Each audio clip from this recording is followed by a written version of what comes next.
Welcome to the Monday Night War. Whoa. Pretty sure that's copyrighted. Oh. What is this? This is Cheap Pops, people. That's right. Cheap Pops on YouTube. I'm Dave. I'm Nick. And this show mostly talks about wrestling, as you can plainly see. And we are going to be talking about some Attitude Era stuff today. And but before we get into that, there's a lot of news going on. Oh, something that you keep an eye on the video game stuff. Yes, I do. Brock Lesnar taken off the cover of the new WWE video game. If you don't know the reason why, you just need to Google Brock Lesnar and Vince McMahon, and you'll find out every single reason why. And this makes me think, as I discussed with you, that there's more information coming out about Brock Lesnar. Oh, yeah. If they're taking him off the cover of the video game. He's pretty much becoming Chris Benoit. So I don't know. Another thing I discussed with you, did you see on Raw that Drew McIntyre has a shirt where he's pointing at a Yes! grenade? That makes me think that this injury that CM Punk has isn't as bad as they say it is. Right. Because he was using that arm for offense when he fought back against Drew, and when Drew McIntyre had it laid out and he started attacking it, Punk didn't really seem like it was hurting him that bad. When Rey Mysterio tore his tricep and he had the match, he had that thing taped up so that it wouldn't even move. Yeah. So I think he's got an injury, but I don't think it's as bad as they say it is. Right. So did you see that John Laurinaitis' lawyer says that he's a victim in all this? I'm sorry. If your boss is, throwing women at you, and sharing women with you, you weren't a victim in any of this. No, you were not. You were not, and you married into the Bella family, so you were not a victim in any of this. No. But it doesn't look good for Vince, and no, it does not. Couldn't have happened to a nicer guy. And I did a rant on our last episode, and it's probably the best one I've ever done. And like I said in it, if I'm wrong, I'll be the first one to say I'm wrong, but I don't think I'm wrong. So, did you see that they're doing Nia Jax against Rhea Ripley, but they're not doing it at WrestleMania, they're doing it at Elimination Chamber, which makes me happy. Nia Jax will not be going for the women's title at WrestleMania. I like that a lot. So, I don't see Nia Jax beating Rhea Ripley at Elimination Chamber. I don't see Rhea Ripley losing it before WrestleMania. I could see them maybe having Nia lose and then making it like a triple threat at WrestleMania. Right. But I don't see Rhea Ripley losing it before WrestleMania. And the big news started a big hashtag, We Want Cody. The Rock came in on SmackDown and stole Cody's thunder, and now it looks like it's going to be Roman against Rock at WrestleMania for the undisputed WWE title. A lot of people are happy about it. I don't really... To me, the whole Cody finishing his story thing, that should have happened last year anyway. Yeah, it should have happened last year. You've kind of Braun Strowman'd him. You've waited too long to pull the trigger. And yes, the crowd is really into Cody, and they want Cody. But if you're going to go with Seth against Cody at WrestleMania, the crowd's not going to be as into it. No. And one guy on TikTok pointed this out. The Rock was breathing heavy just doing that promo battle with Jinder Mahal. Yeah. How is he going to be when he's got to do a match with Roman Reigns? He is so gassed to the gills. He's got so many steroids pumping through his body. How is he going to do a match with... I mean, granted, Roman Reigns' matches go slow, but still. Right? They're going to have to do so much smoke and mirrors to even get that match into the ring.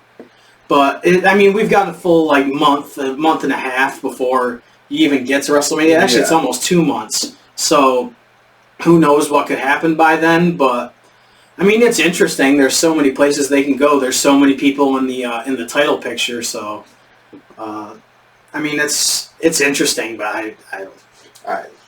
After that lackluster Rumble, WrestleMania season just doesn't feel the same to me. Like I said on the last episode, it kind of felt meh to me. And as we've been talking about, we are going to be doing a table at the Wrestling Classic that's going to be held in Springfield, Massachusetts on March 23rd. Just go on Facebook or any social media, look up the Wrestling Classic, look up Zombies Hideout, Captain's Corner. They just added Sandman as a guest. This thing is ECW heavy. You've got Shane Douglas, you've got Francine, Rob Van Dam, Bill Alfonso, and Sabu. Actually, I was looking at my stuff the other day, and that the Barely Legal. Actually, I'm gonna go grab it real quick. All right. So say something. Yeah, I don't know what to say. Of course you don't, because you don't prepare nothing. Hey. Well, this right here. Well, our theme for today, because of next picks, we got WWF and Which WCW. my New Age Outlaw shirt. Here, you don't mind if I move these off the table for right now, so we got more room. Yeah, you go right ahead and move the belts. They're kind of. They're not cheap. I think we need to do the smaller belts for the table next time. We'll have to get smaller ones. But this right here, well, I do got the WWF one. I gotta order a small WCW one. This right here is the. Go ahead. It's not like you weren't walking across in front of it before. Hey! This is the ECW Barely Legal DVD. Now, this is not a WWE release. This is not RF video. This is an actual Pioneer Entertainment, HHG, which was the parent company of ECW. This is the actual DVD release. And I have it signed by Sabu, Bill Alfonso, Shane Douglas, Bubba Ray Dudley, The Sandman, and Francine. And I was thinking, wait a minute, when did we meet Francine? But then I remember when the pandemic was going on, she was at a signing we were at, but she was wearing a mask. Yes. That's why I didn't get a picture with her. Now, Slick, he took his mask off. I think Buff Bagwell was at that one. He took his mask off, but she would not. And she's got kids. Completely understand that people were dying. Completely get it. But she's going to be at this one, so I'm just going to do a combo with her this time, get a picture with her and get her to sign the kendo stick, and I'll just pay for an autograph from Shane Douglas to get. And are you gonna ask her to? No, I'm not going to ask her to jerk off the kendo stick. but this is something I have, like a little easel that I set this up on so you can see the autographs and stuff. To me, this is really cool because it's the original release. I just wanted to show this because I think it's cool, and I won't bring it with me because there's nobody there that I need to get autographed on it because I've got everybody that's there. Did you get Devon to sign that one? I did not get Devon. I forgot to bring this when Devon was there, so I'm hoping I'll get to see Devon again. So. Yes. But actually, no, I should bring it because Van Dam's going to be there, and I do not have Rob Van Dam on there, so that might be a good idea. But see, I'm on here for a reason, people. Well, yeah, maybe. So, come to the Wrestling Classic. It's, if you're in the Northeast and you can make it to Massachusetts, it's really cool. I mean, Eric Bischoff, Rob Van Dam, all the ECW people, Matt Riddle, Elias. There's a bunch of other, Brooke Tessmacher. There's a lot that I can't remember right now. Do you want to meet Matt Riddle? I don't want to meet Matt Riddle. I don't really. I mean, because I feel like his prices are going to be ridiculous. Oh yeah. I don't think Elias's will, but I think Riddle's going to be charging something heavy for me. this. I really want to meet Eric Bischoff. I do too. That Eric Bischoff is the main. Well, we're going to do a table. Yeah. But Eric Bischoff is the main reason I'm excited about this. I'm going to wear my Aces and Eights vest, and we're gonna have our table. We're going to be doing trivia. We're going to have a contest to see who can name the character in our logo, and that person that we pick as the best name, they will win a huge prize pack that's going to have autographs and stuff in it. Not from us. I mean, wrestler autographs and stuff in it. But you know what? I want to have fun. I might actually wear a Stone Cold Steve Austin shirt. There you go. To meet Eric Bischoff. There you go. So, all right. So we'll get right into the meat of the matter. Yeah, Nick's picks. So he decided to pick two pay-per-views from January 1998. The Royal Rumble from the WWF and Souled Out from WCW/NWO. Which is why you see... Right. So which would you like to go into first, the Royal Rumble or Souled Out? Let's go into Souled Out because that's the first one I watched. All before right. Royal Rumble. So what was the first match, if you remember? Your favorite multi-man match. See, but that's the thing.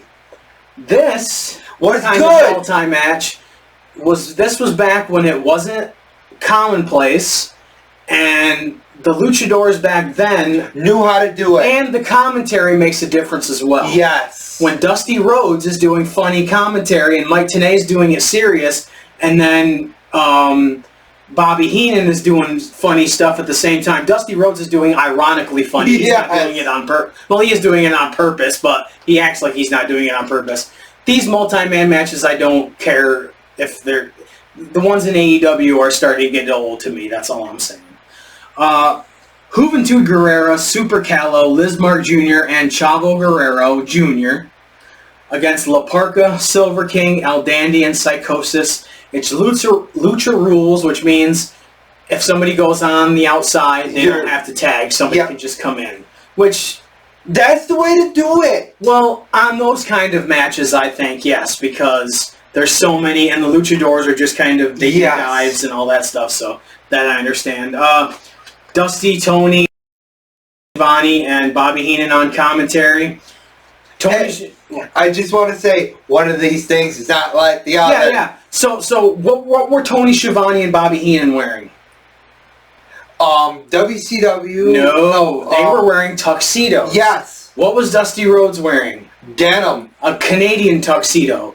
A denim shirt, buttoned all the way up his neck, which will come into play later on, and a bright yellow WCW hat. It looked, like he said, which one of these things is not like the other? But it's Dusty Rhodes, he pulls it off, whatever.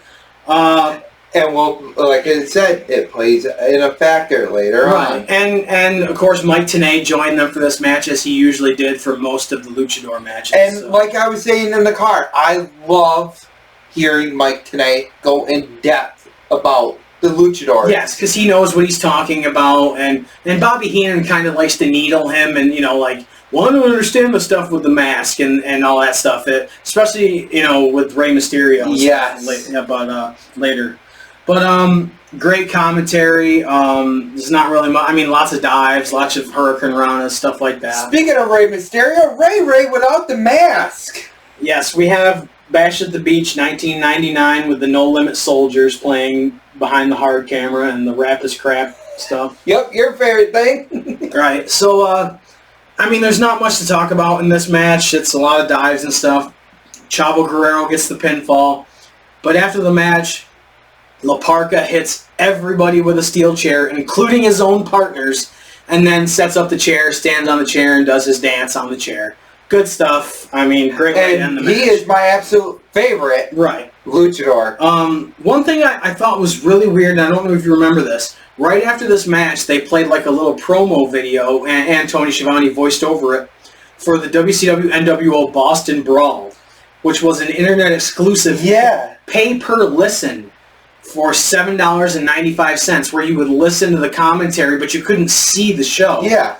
To me, I understand it's kind of like listening to a baseball game or a hockey game over the radio, and it's only $8. So, but like, they could just be doing fake commentary on a thing that's not actually happening, and just be playing crowd and ring noise from, just a thing, a regular event, with that they, without the commentary and stuff, or without music. So I thought it was a funny concept. And then of course they have Mean Gene come out and do the 1-900-909-9900. I will never forget that phone number. 1-900-909-9900.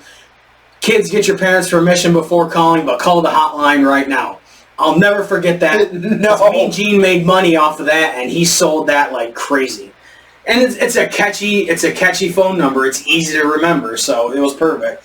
And if you take a look at some of the pay-per-views, some of it will block the whole entire number saying not in use anymore. Right. But other ones will just say it underneath it and leave the number. Well, at this point, it's kind of stupid to block out the number anyway, because they say it constantly. So it's not, unless you're going to bleep it out every time. Which exactly. So Do you remember what the next match was? I'm trying to remember. He picked them and he still don't remember. Well, it's been, last week since I watched take notes. Bite me. Raven with the Flock against Chris Benoit. But the Flock is barred from ringside, so they end up getting sent to the back. I do remember the look on Raven's face towards the end of this match. Yes, I do too. Raven's rules, which pretty much is ECW rules, you know, anything goes and all that stuff.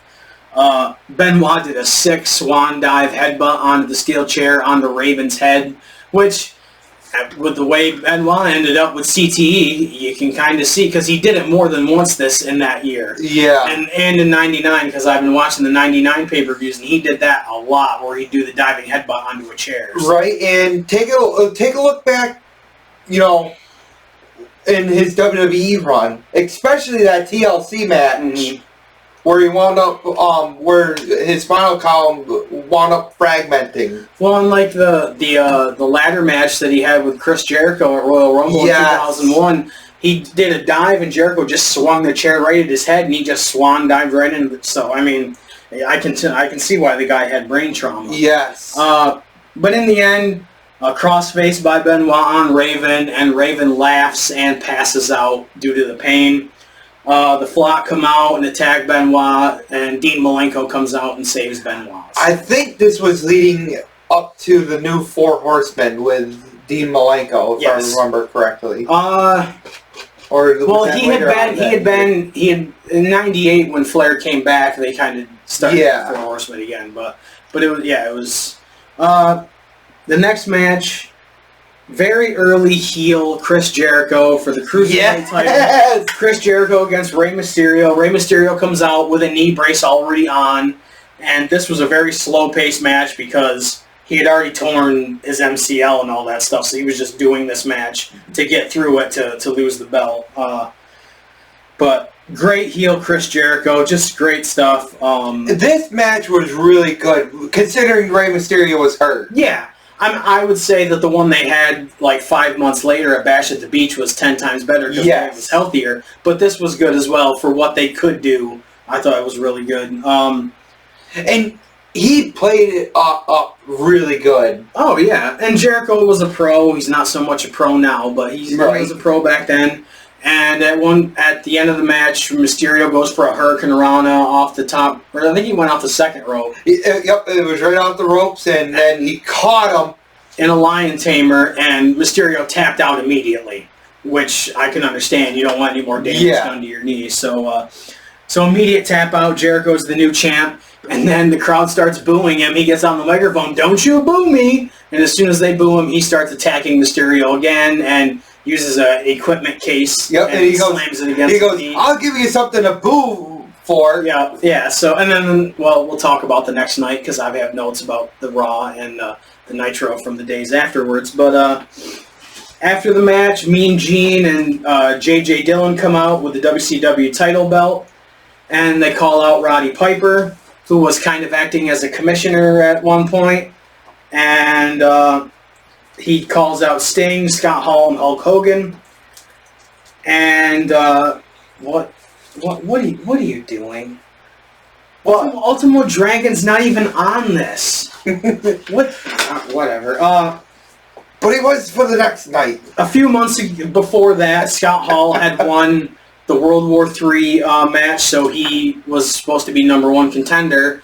But because of all the stuff that's happened at Starrcade, the title was vacated, and so it's going to be Hogan and Sting at Super Brawl, and Scott Hall walks out in disgust and leaves Hogan in the ring with Sting, and Sting does like a crotch chop and stuff like that. You know what? I think that might be our next pick. What might be our next pick? Super Brawl? Yeah. So we're going to do like Super Brawl and then No Way Out? Yeah. Okay. How's that sound? I like it. So the next match, which, do you remember what the next match was? Of course you do. To me, this was the match of the night. The TV title, Rick Martel against Booker T. I think this was the match, wasn't it, that Rick Martel wound up getting injured? No. Or that was the next month at Super Bowl. Yep, that was the... Yep, that... I thought it was a really good match. It's a really good example of Booker T's rise to becoming a really good single star. He missed to become the five-time. He missed the Harlem Hangover pretty badly, and they caught it on camera and replayed it. Just that stuff astonishes me. But and then Perry Saturn attacked Rick Martel after the match, and that is a big man to do that. Right, and I'm not gonna be Jim Cornette and tell you every single move that happened in these matches because to me that's boring. I like Jim Cornette stuff. I'm not going to do blow-by-blow stuff of everything that happens. The next match, Scott Hall comes out with Louis Spicolli against Larry Zbyszko, and earlier in the night, Larry Zbyszko had said he's not coming out alone, and he points to does the NWO point, and points to the broadcast position, and Dusty Rhodes comes out. Now, this is where this comes into play. Right. And did you notice the crowd was really split? There was a lot chanting for NWO, and there was a lot chanting for Larry Zbyszko.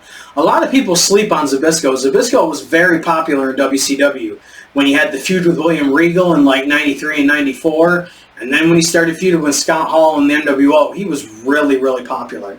A lot of people forget about that. Another really good one, TNA, when he had the stuff against Raven. Oh yeah, the hair match and all that. Yeah, he was good. I liked him on commentary. I thought he was a really good commentator too. So, not much to speak about in the match. Because Larry's gonna go slow because they're two pros. So, but Dusty ends up coming into the ring, does the flip flop and fly and the elbow on Louis Spicolli, and then of course.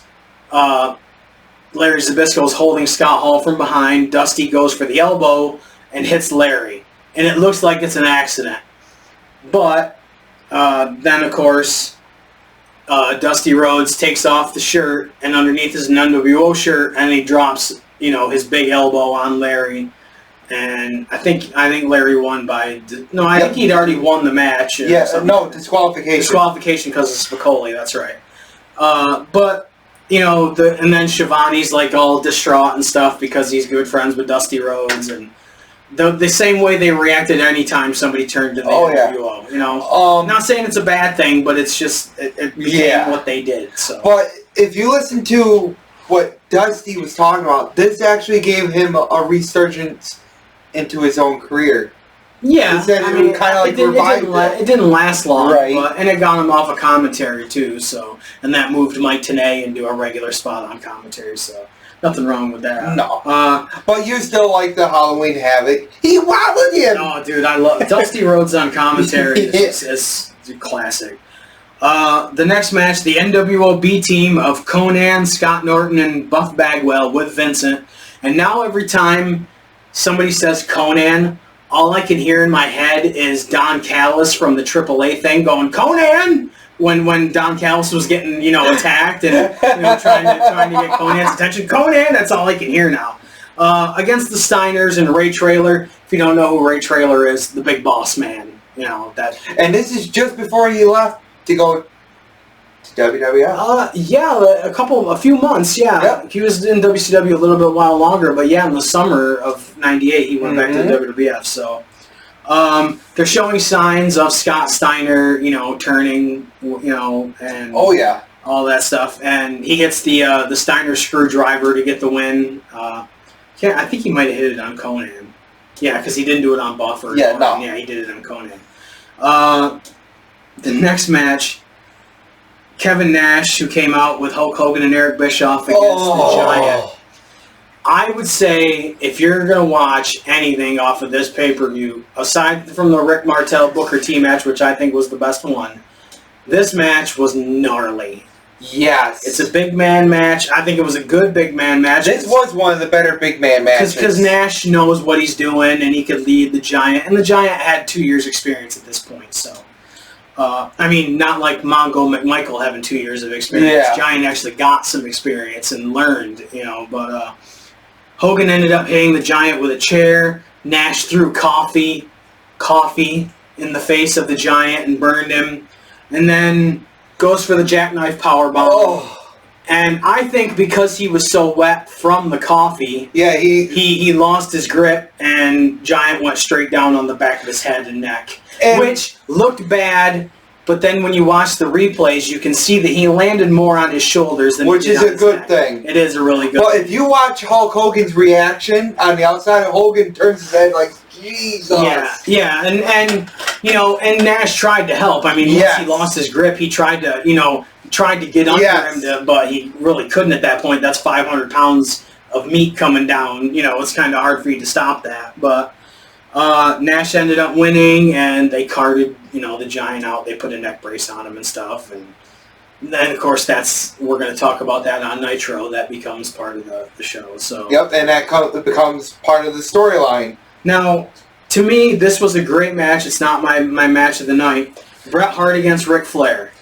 Awesome match.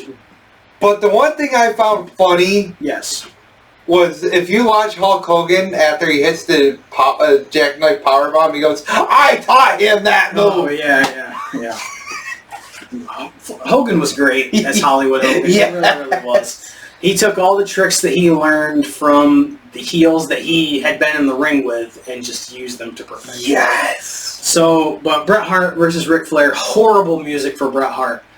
He couldn't have picked this music. There's no way that he picked that music out. It's just bad. Amazing match, though. I think it's one of the best of the NWO era. I mean, these guys had matches before. I mean, Bret Hart won his first WWF title from Ric Flair, so. And I saw one of the first rematches in Glens Falls, you know, at that point. And I really wanted to sit and watch this one.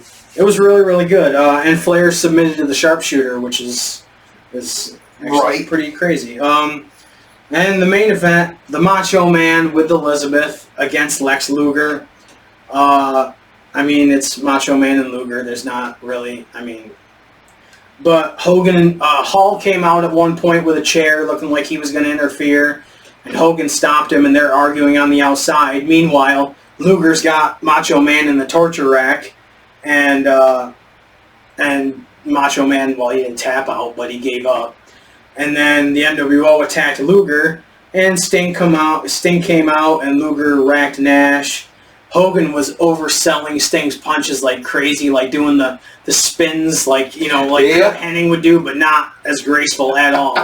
But it's Hollywood Hogan. He's supposed to be doing stuff like that. But at least it's not Vince McMahon taking a punch. No. But then, of course, Sting gets the Scorpion Deathlock on Hogan, and that's like the last thing you see on the pay-per-view. Not bad. All in all, what'd you think of this, as a pay-per-view for this era of... It was... they were still burning red hot at this time. Oh, yeah. They were still number one. They were selling all kinds of merchandise. Oh, yeah. And it wasn't until, around the summer that WWF started picking up more and more momentum. And you can tell that. And even when they did, they were trading back and forth. Yes. So, yeah. But in the same month, I think actually like a week beforehand, the Royal Rumble. I like this Royal Rumble. It wasn't the greatest, but I liked it. And we get to see the three faces of Foley. Yep. Mike Tyson in the Skybox. One thing I thought, Cold Stone is my favorite. Oh, dude. One thing, because I'm so old, with it being the 1-800 collect airstrip. Oh my God! How many of you watching actually know what a collect call is? That you all have phones. Well, everybody has a phone in their pocket now. But, you actually had to call somebody and they had to accept the charges before you could actually, Do you accept the charges? No. Click. Yeah. So, the first match, the artist formerly known as Goldust. This was back when Prince was the artist formerly known as Prince. And then, of course, WCW copied it and did the artist formerly known as Prince Iakea because they were running out of ideas at that point. Oh, yeah. And you had Vince Russo behind the scenes. Yeah. And Luna comes out with him against Vader. You want to talk about an amazing woman wrestler right there. Yeah. Luna Vachon. Yeah. Luna would have been killing it at this point if she was in her prime. Oh, my God. The highlight of the match, Vader goes for the Vader bomb in the corner. Oh, my God. Climbs on his back. and he does the Vader bomb with Luna on his back, and her face pretty much face plants into the mat.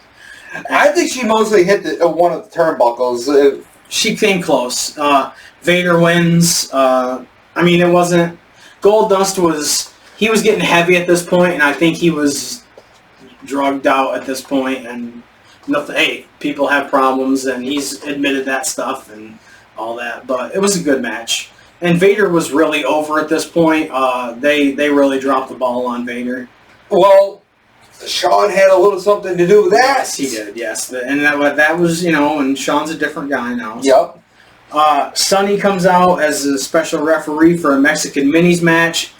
I kind of took it as them trying to make fun of the cruiserweights. A little bit, and they had the working relationship with the Mexican promotion, but Battalion, Tarantula, and El Torito against Nova, Mosaic, and Max Mini. And this was a really good match. It was a good match, and it gave Jerry the King Lawler all kinds of material. Oh my God, yes! And to fawn over Sonny and all that stuff.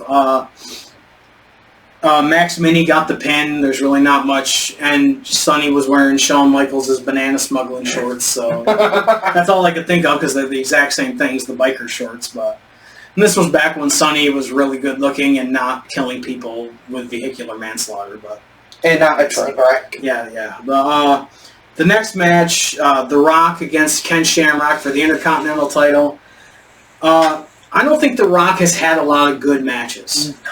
If you really go back and look at his matches as a whole, I don't think he's had a lot of good competitive matches.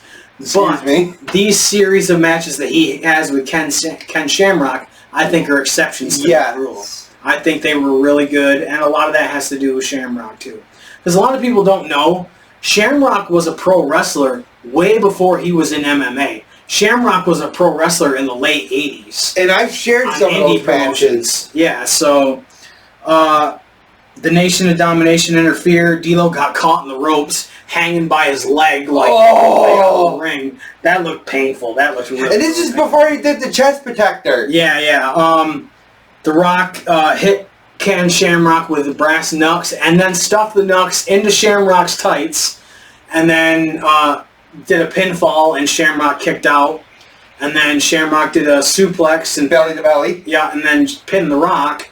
And The Rock, and so Shamrock's the Intercontinental Champion. The Rock complains that Shamrock hit him with the knucks. The referee checks the tights, finds the knucks, reverses his decision. Shamrock suplexes the ref and puts him in the ankle lock. Yeah, he snapped. Yeah, Shamrock snapped. It was the way they did that stuff. It was really good.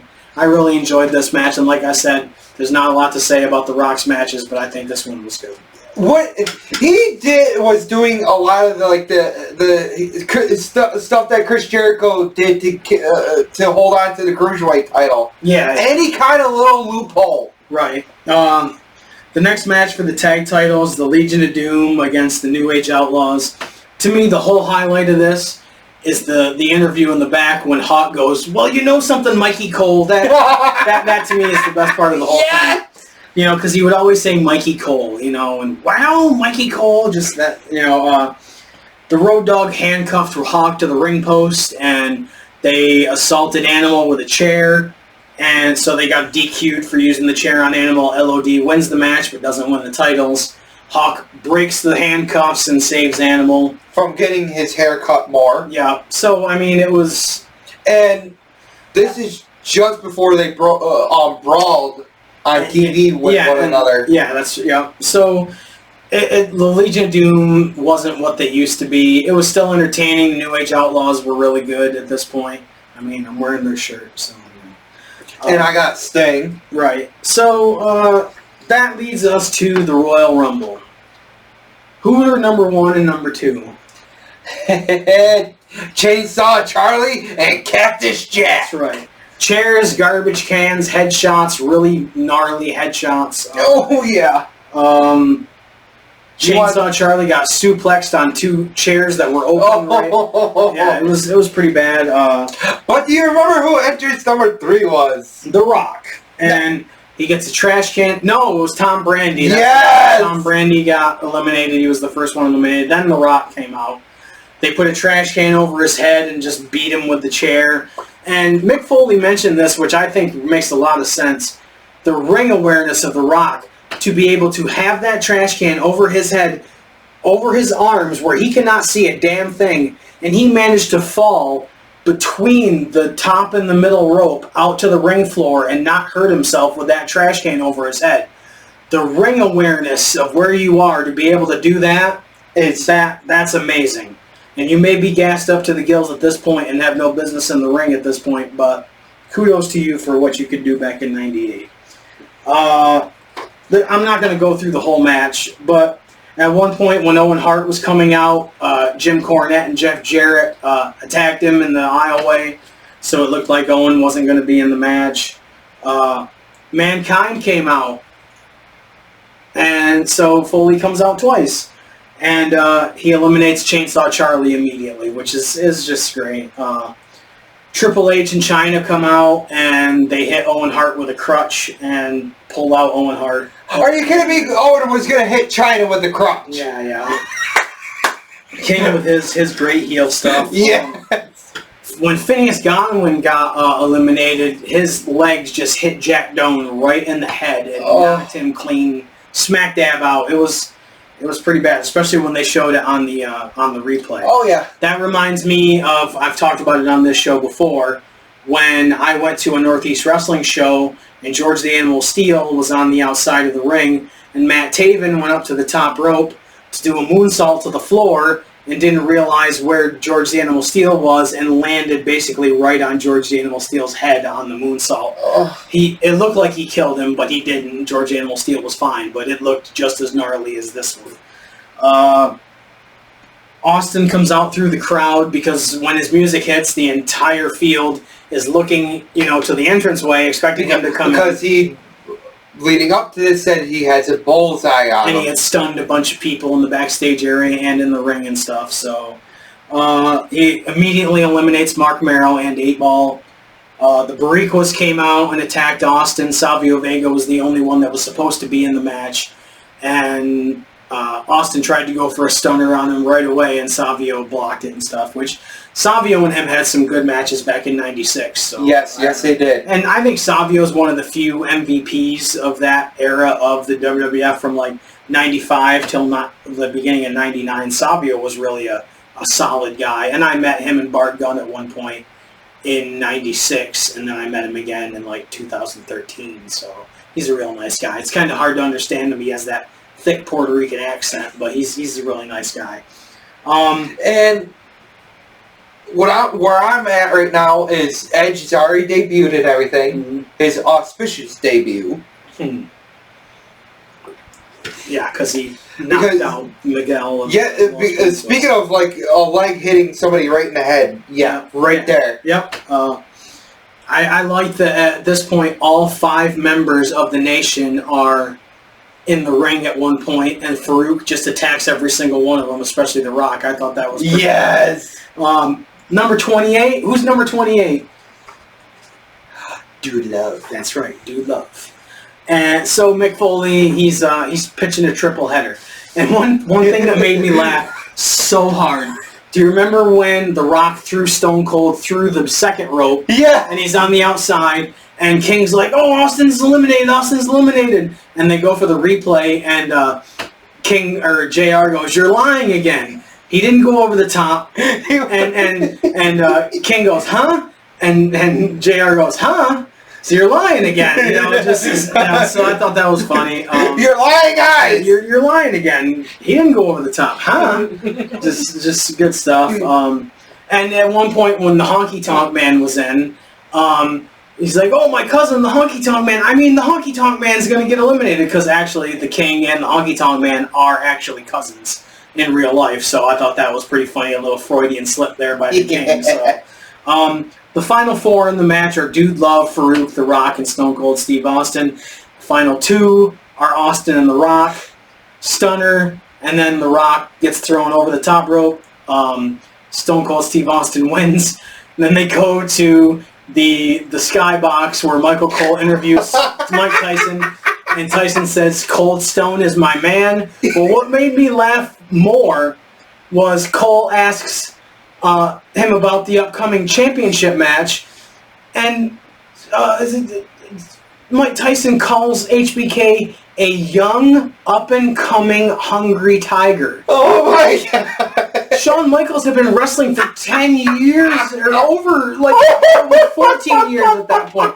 Just a young, hungry, up-and-coming tiger. Oh my God! That made me laugh so hard. But so that leads up to the next match, the main event, the casket match for the WWF title. And for you people who probably won't know, this is the match that Shawn Michaels wound up getting injured. Yes, it was the big casket, the oversized casket that they used for Yokozuna, and they just never changed it. They just kept the same casket. And what the funny thing is when that if you look in the right light, you can still see where it's all spray painted and everything. Yeah. But I mean, Undertaker backdrops Shawn Michaels over the top rope to the floor, and that's where Shawn Michaels hits his lower back on the casket. Yep. It doesn't look that bad, but if you've ever hurt your back at all, it does not take a lot to injure your back. I mean, I've injured it. I've pulled muscles and all that stuff. Just bending down to pick up a box of French fries when I worked at McDonald's and. Hurt myself really bad doing that, so it doesn't take much. No, and I pulled a muscle at work a couple of years ago. Yeah. And going back to the casket. Yes.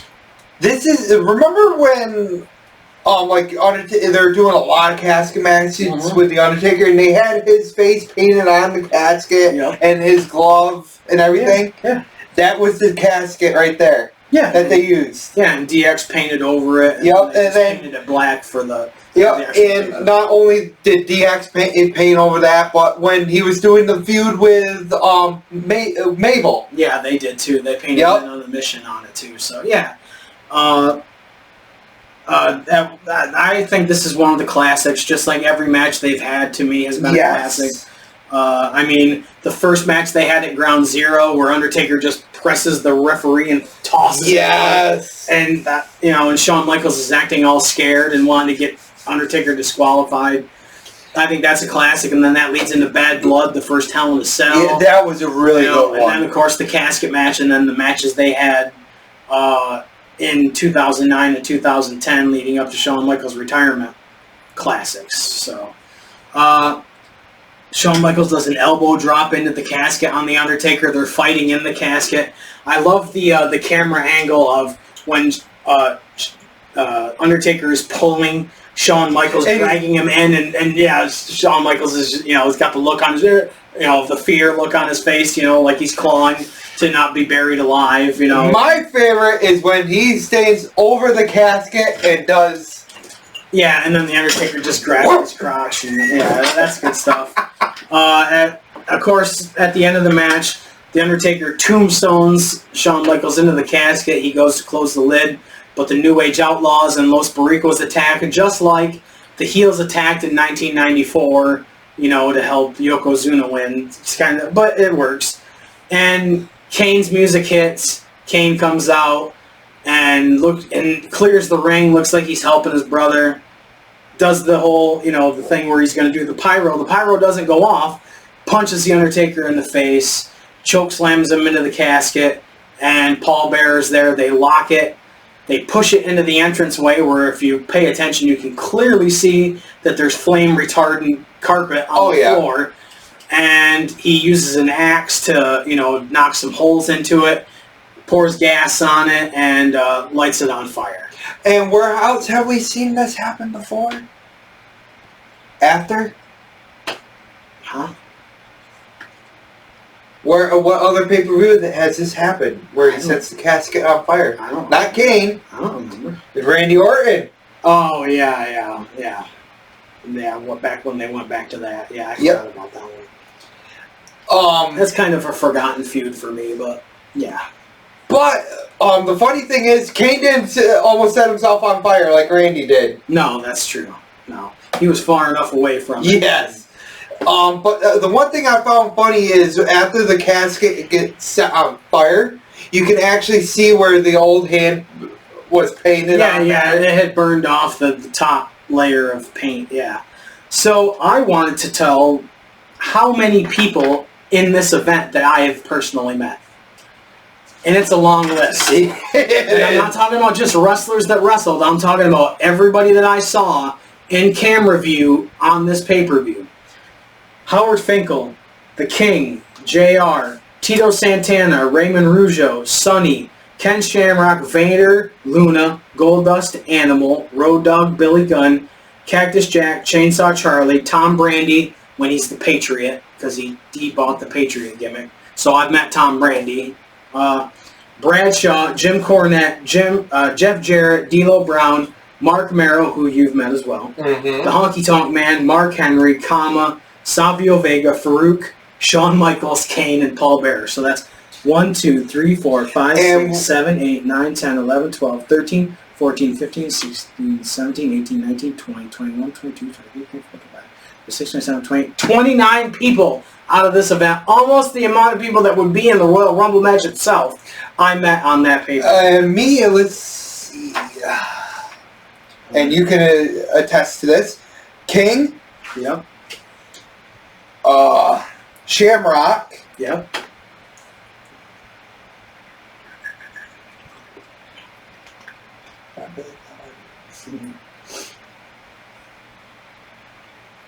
I think that's it for you. Kane. Yeah, you said Kane. So that's 3. Not very many. Yeah. This man has spent a lot of money to meet It's people. true, I have. So today, I decided to, I was like, you know what, I kind of want to, I remembered a little bit of what happened on the shows preceding, or after, following these events, you know, because Raw was the night after the Royal Rumble, and then Nitro was the night after the... These weren't on consecutive Sundays, they weren't, but... So, since we just talked about the Royal Rumble, we'll do Raw first. From January 19th, 1998, I thought it was funny that Brett and Sid are still in the opening video with all the pyro and all that stuff. Right. And all that stuff. I thought that was just kind of funny. It starts with Paul Bearer doing a promo in the ring, and he's so good. So good at this point. Remember how after Shawn Michaels was injured and left for a while, he still was in the opening of it. Oh, yeah. Because he was still on the payroll at that point. Oh, yeah. I think Paul Bearer plays the creepy guy really well, and then the casket gets brought out to the Undertaker's music. Kane pops out with the pyro, and then they go to commercial. Good stuff. They do a fun DX does a funny promo where they say they're going to look for the Undertaker, and then there's a 6-man with the DOA against Farouk, D'Lo, and Kama. Goes to a double DQ and no contest. The Rock and Mark Henry come out and start attacking DOA. And then Shamrock and Ahmed Johnson come out and they have a big brawl and all that. This is back when Ahmed Johnson was pretty much at the end of his runs. Yeah. And then they do a promo video with Vic Venom. If you don't know who Vic Venom is, that was Vince Russo back when he was the editor of the magazine. So he's doing his, Brooklyn accent and doing a promo for the Raw magazine, which I just thought it was funny. And then a hearse pulls up backstage, and then they do Tom Brandi against Marvelous Mark Merrow, and he covers up Sable with a robe that says property of Mark Merrow on it. And he quickly beats Tom Brandi with a TKO. DX goes over to the hearse and opens it up, and a bunch of girls jump out and hug DX and stuff. And it's funny. Mike Tyson arrives, because this was when Mike Tyson was going to do an announcement in the ring. A match I completely forgot about, because I forgot these guys were in the WWF in 1998. The Quebecers against Cactus Jack and Chainsaw Charlie. It ends with Cactus doing a mandible claw on the ref, so they get DQ'd. There's more fighting after the match, until Cactus Jack grabs the barbed wire baseball bat and fends everybody off. And this is where they get the iconic shot of Mick Foley, Cactus Jack leaning over the ropes with the barbed wire baseball bat right up against his face with the barbed wire in his mouth. That's an iconic. They use that in a lot of promo videos after that. And then DX does a backstage thing with the Mexican minis looking for Undertaker, which is classic DX at this point. And then Blackjack Bradshaw against Jeff Jarrett for the NWA North American title. And this is just before Bradshaw became into his own with Farouk. Yeah. Blackjack Wyndham comes out with Bradshaw. Cornette goes on commentary. The Rock and Roll Express comes out because they're part of the NWA too. I think this is where... Isn't it where Barry Windham turns on him? It is. You're right. He turns on him, joins the NWA. Jeff Jarrett retains the North American title. And then when they come back from commercial, The Undertaker's music hits and somebody starts getting lowered from the ceiling. It ends up being Shawn Michaels in a trench coat and a hat. And there's a barbecue pit there, and they do a DX barbecue.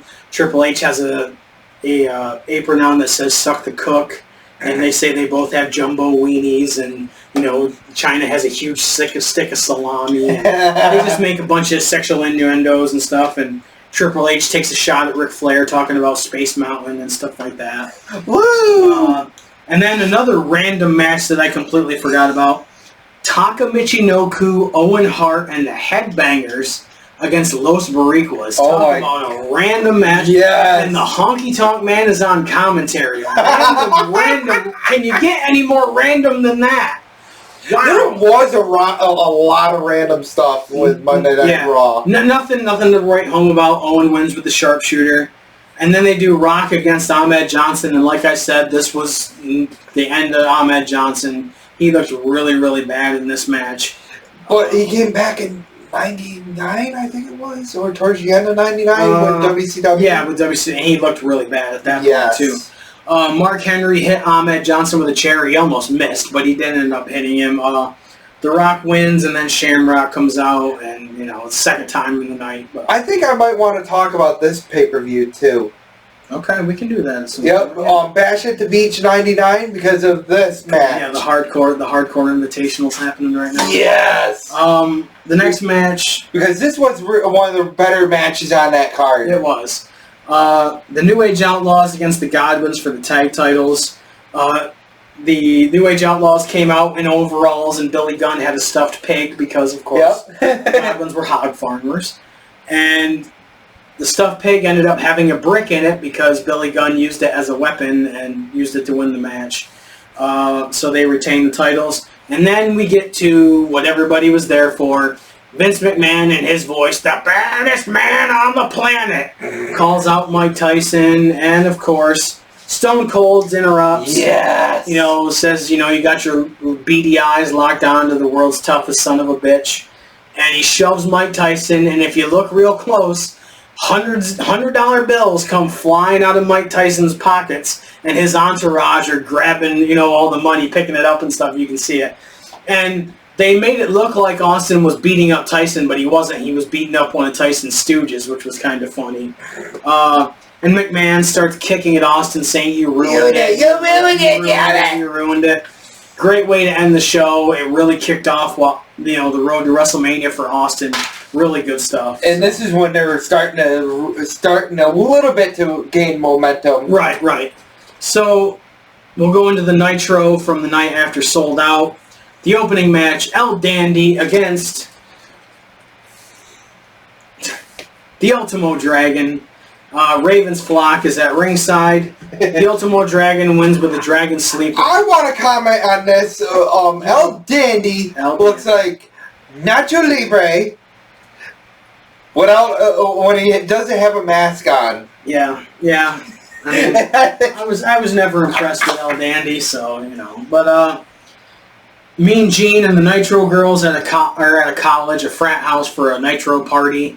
And they do this all through the night. They do ways to this, and it's just they pretty much just got a bunch of frat guys together in this huge frat house, and they just did. This was all set up. I mean, it was just.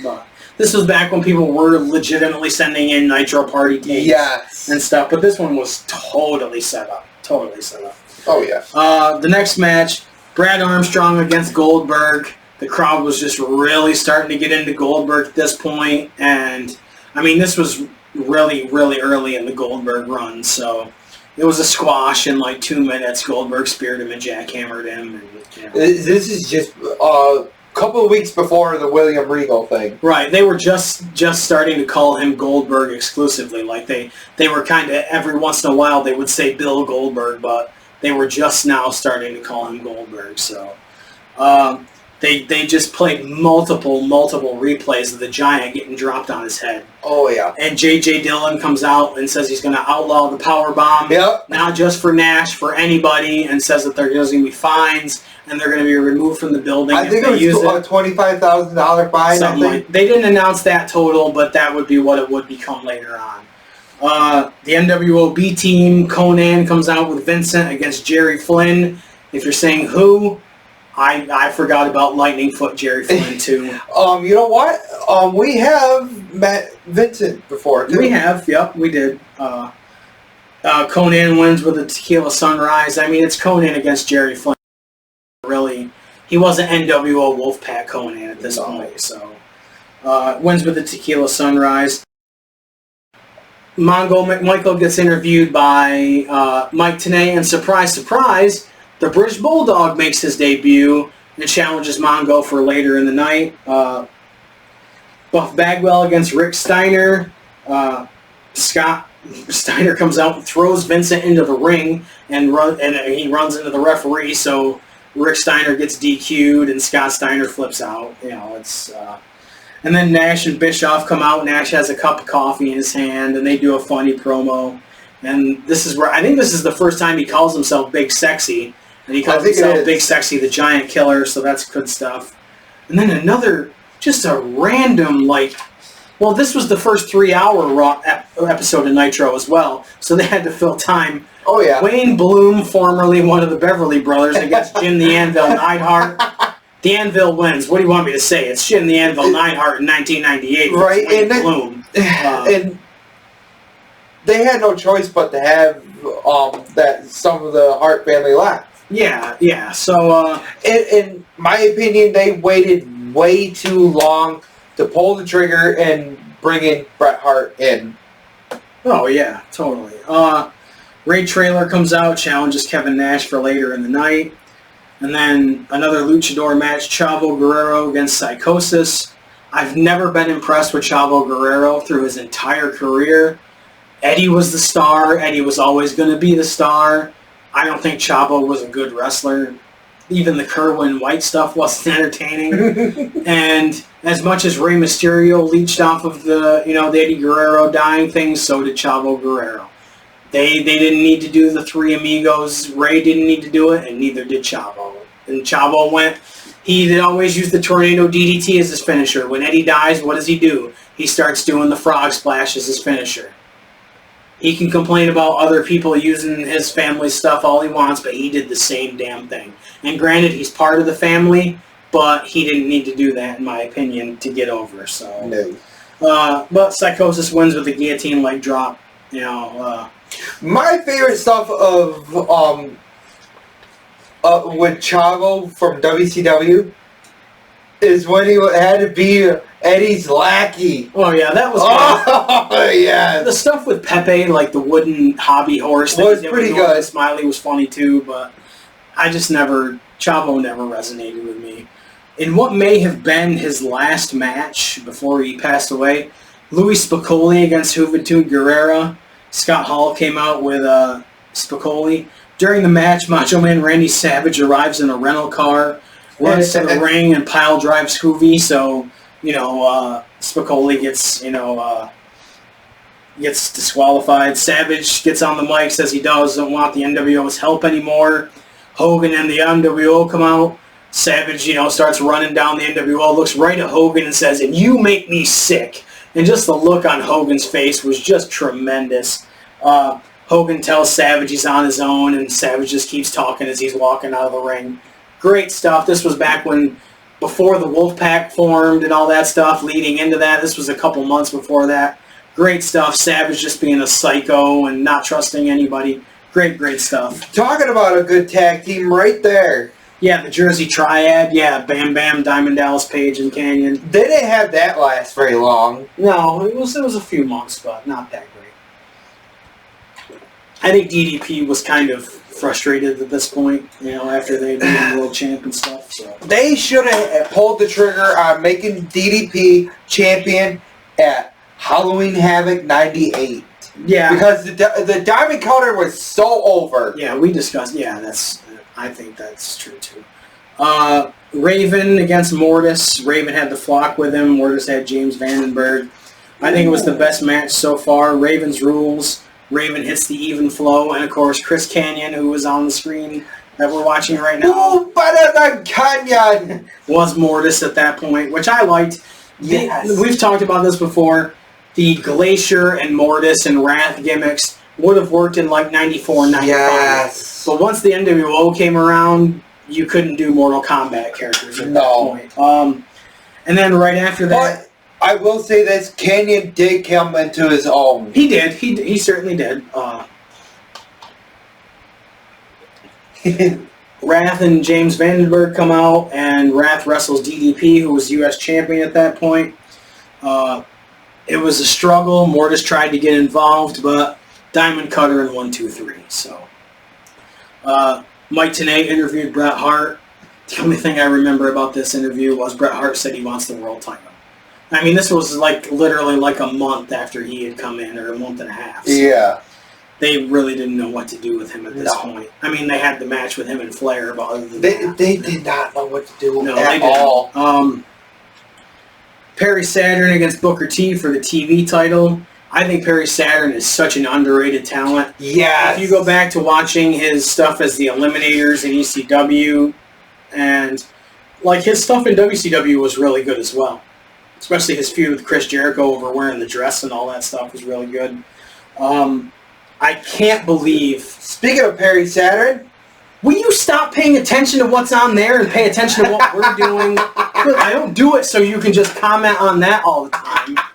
I can't believe they waited until 2000 to pull the trigger on Booker T. Right. He was so over in 1998. Him raising the roof and all that stuff. He was so over. They should have done it way before that. The problem is that a lot of them were like, okay, we just want you to we want you to stay here, not get at this level. Yeah. Too much politicking. Yeah. The flock interfered. Rick Martel ran out to help. Booker T retained by because there was a lot of them that could have been more. Oh yeah, there's plenty of them that could have been. Perry Saturn, Eddie Guerrero, Chris Benoit. Mm-hmm. A lot of them. Yeah, they could have. It's because they waited way too long to pull the trigger with Chris Benoit until it was too late and he just up and left. Yep. Mike Tenay brought out Chris Jericho. He did such a great heel promo. Because right there with Chris Jericho, yes, he had a fantastic feud with Dean Malenko, one of your favorites from WCW. Yes, it is. But another good one, and they killed it off immediately because Goldberg didn't want nothing to do with it, was the segment with him and Goldberg. Yeah. That was some good stuff right there. Good stuff, yeah. The next match, Mongo against the Bulldog. 2 years in, and Mongo was still horrible. Like, he just had no aptitude for the business whatsoever. He was good on promos, but he was just horrible in the ring. At least he was not on commentary anymore. That's true. With, what the hell was the dog's name again? Oh, I don't remember. I don't care either. The Bulldog won with a power slam. It was a horrible match. Pepe. I think that was the dog's name. I don't remember. Kevin Nash against Ray Traylor.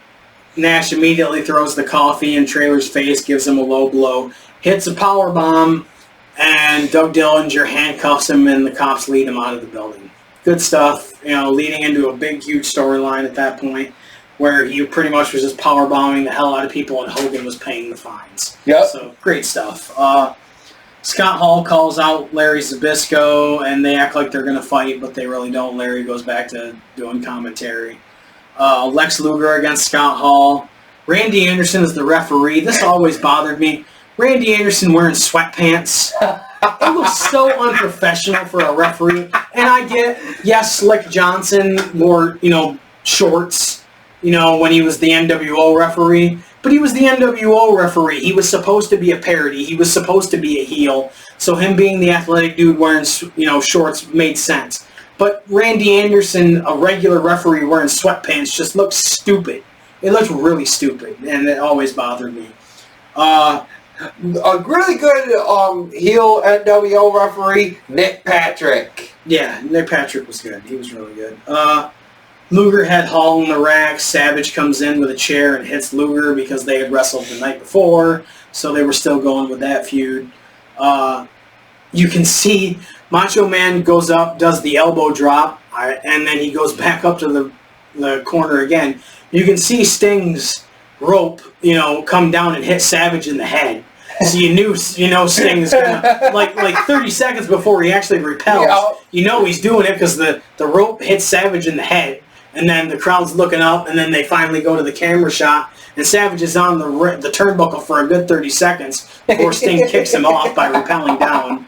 But NWO watches Sting put the deathlock on Savage, and Hogan just holds him back, and they let him, and that's how they go off the air, you know what I mean? So, I think the WWF had a superior show to, the Nitro, because it was their first 3-hour one. They really didn't know what to do, and they were still fleshing out a lot of storylines at that point. WWF clearly knew where they were going, because they had the Austin and Tyson thing, and, So, yeah. So, what, in your opinion, which would you rate as the better pay-per-view out of those two, the Royal Rumble or Souled Out? I would have to say at that point would have to be WWF. Because like you said, they knew where they were going with it. Yeah, and the Royal Rumble is one that is a defined pay-per-view where outcomes are going to make sense, usually, unless you're Cody Rhodes. But, yeah, I would say that that's true. I've got some stuff to show off. You got a couple action figures. Because it's sticking with WWF and WCW. Oh, nope, they're not in the shots, so... Oh, yeah, the action figures, yeah. Ric Flair. From 1996, which isn't the year we're talking about, but I'm a stickler for that kind of stuff. Then... Paul Bearer, which... we showed on our last episode. It's the new one that just came out. But what are your other ones that you got? I don't know if I showed this one off or not. I think you did bring that Rey Mysterio on and show it. I just happened to find this and I'm like, I've gotta have it. No, that's a cool WCW Rey Mysterio. And it was just random. Right. I like that. Oh, look who's on the back. Yeah, Matt Riddle, isn't that? Back when he was just Riddle because Vince McMahon was so... Oh my God. Then, I still have to thank you for this one. I think you showed... Did you show that one before? No, I don't think I have. The 2000 Kurt Angle when he won the WWF title. Really cool stuff. And I love that face. The one head of him crying. Such good stuff. And I still got more. Oh, you got more? You brought more, huh? I got 2 more left. You showed this one on the last episode. Yes, you did. God, man. I can't remember what I showed off or not. But I still can't believe I came across this. That's a good one. Because I think I showed you how much they want for it online. And I think it said like 100 and something that they want for it online. I don't know. I don't pay attention to Triple H action figures. So. Well, the reason why I paid more attention to that one is because that's when he was starting to come into his own. Yeah. Then my favorite of Rick Steiner. You showed that one before too, because I know I have. But that's cool. I like that one. You still got your favorite right there, Baby Umaga in the back. Yeah. Baby Umaga. Now, for me, I have to say, and I discussed this with my buddy Dave, I'm embarrassed that I never knew that this existed because I have been collecting wrestling DVDs since DVDs started. They first, WWF DVD came out, which was SummerSlam 1999. A TNA 3-pack from 2008 with Victory Road, Hard Justice, and No Surrender. I cannot believe I never knew this existed, but when I saw it on eBay, I had to buy it. 2008 was a great year for... fantastic year. So let's Shit, I forgot.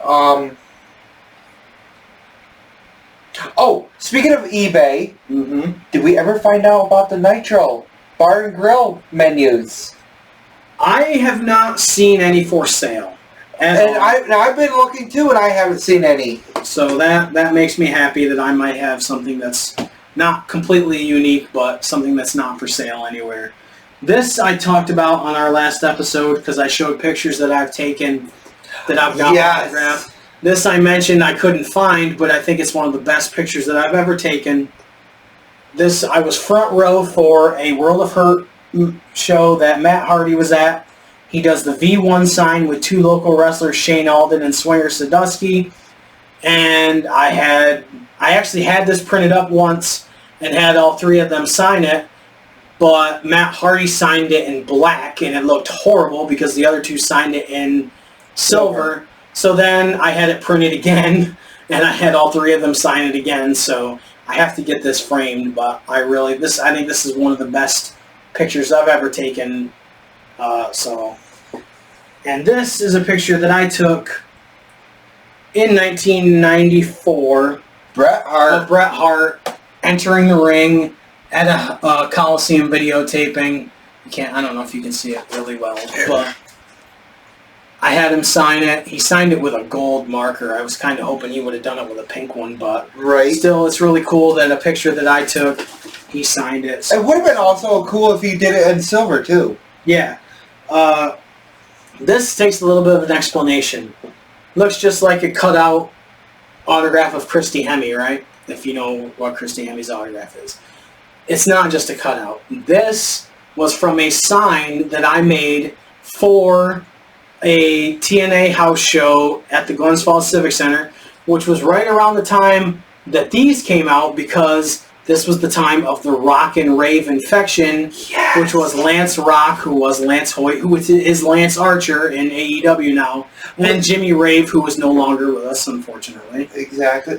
The one thing I found funny is that Archer would wear panties tied to his jeans, part of that. Funny? I'd never noticed that. I'm glad you noticed that.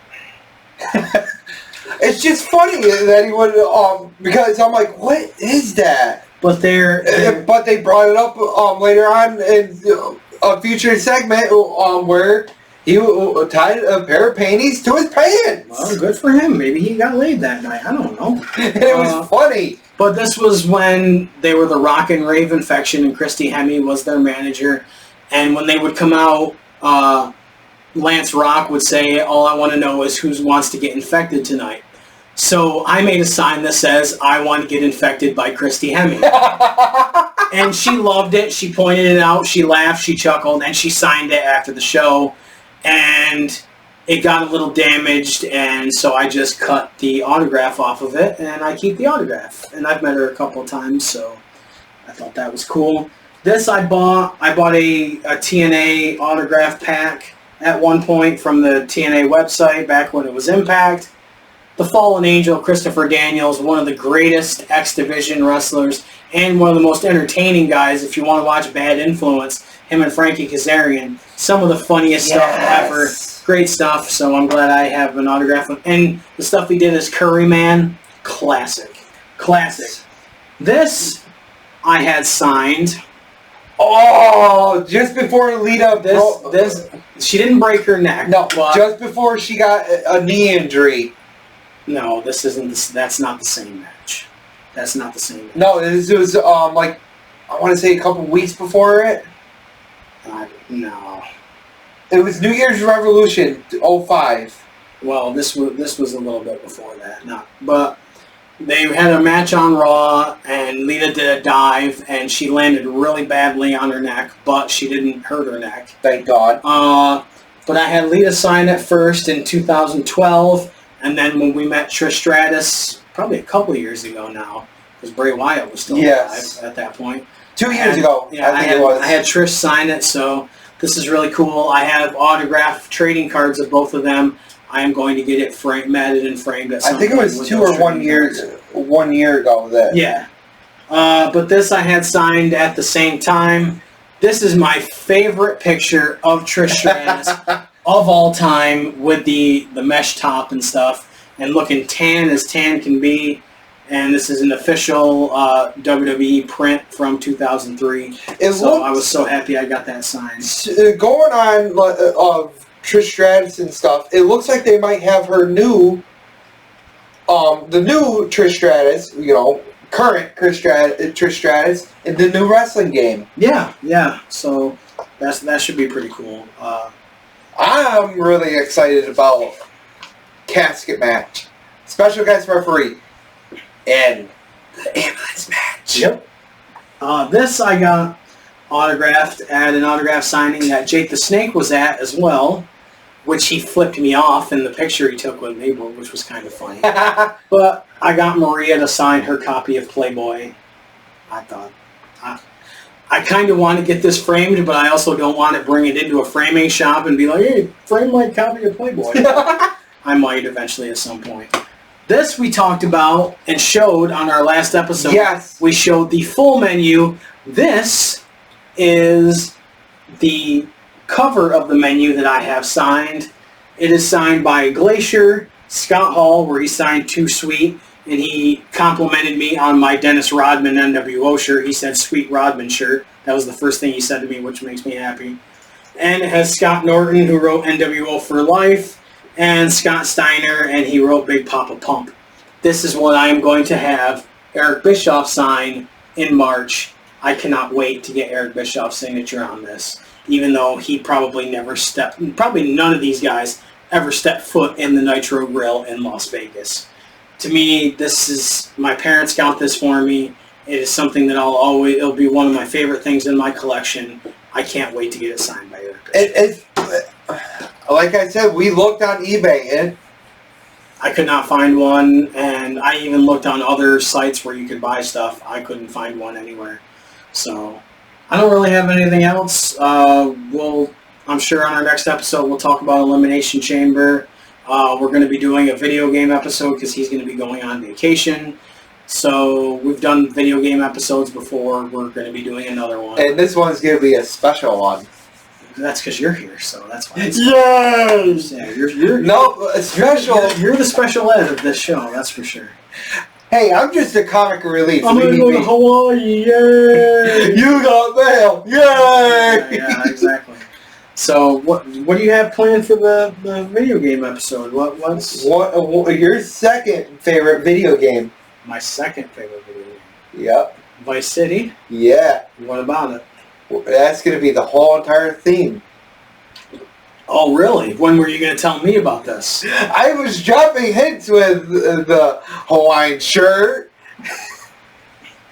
I've been trying to drop little hints here and there with it. I think somewhere I might have a hard copy of Vice City. I do too. So we can display it right here. I probably have two of them because I bought it again because one of them was scratched. But yeah, we'll be doing a video game episode and we'll be talking about that, and we'll be sharing more about the Wrestling Classic on all our social media, and we can't wait for that. That's going to be a lot of fun. Doing trivia and having the contest where people can name our... we have a lot of autograph stuff that we can be giving away, and we have prizes that we're going to give away. It's going to be a great time. Free candy, free packs of trading cards.